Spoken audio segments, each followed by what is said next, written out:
How's it going, everyone? So in this video, I'm going to give you guys a push-up tip. So before I get started, please subscribe to my channel if you haven't already. I do appreciate the support. It helps my channel grow. Please follow me on Instagram, Villenberg999.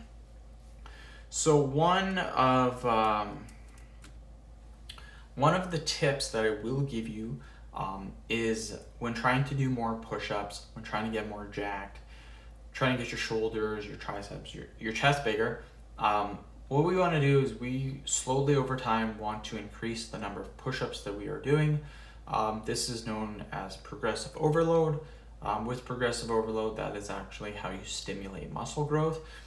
So what I like to do, and I do this for a lot of different exercises, is I like to have cues or verbal cues when I'm helping people learn how to train or showing them how to do a movement. Even me, I will use verbal cues.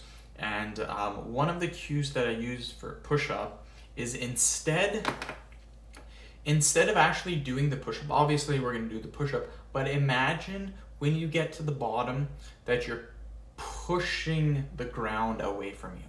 Just really think about this. You might have to do it like 20 times, 50 times, 100 times before you kind of actually get it.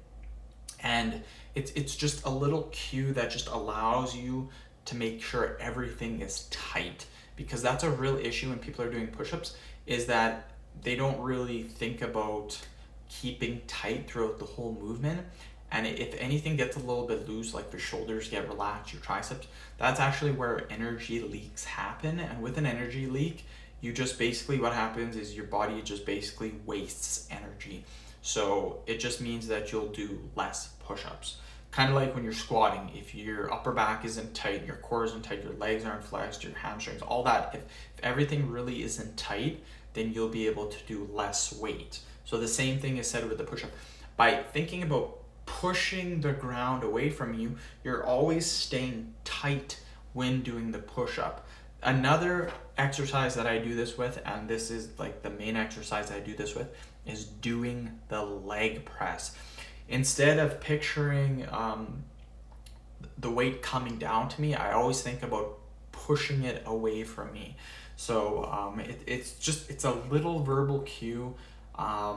It might help you to get an extra 3 to 5 reps, but even that little extra bit, it could allow you, if maybe you're stuck at 47 push-ups, it might help you to get 50 push-ups. So it's just a little cue. Verbal cues, once you start to get to the advanced stage, verbal cues for like deadlift, squat, bench, all those become really more important.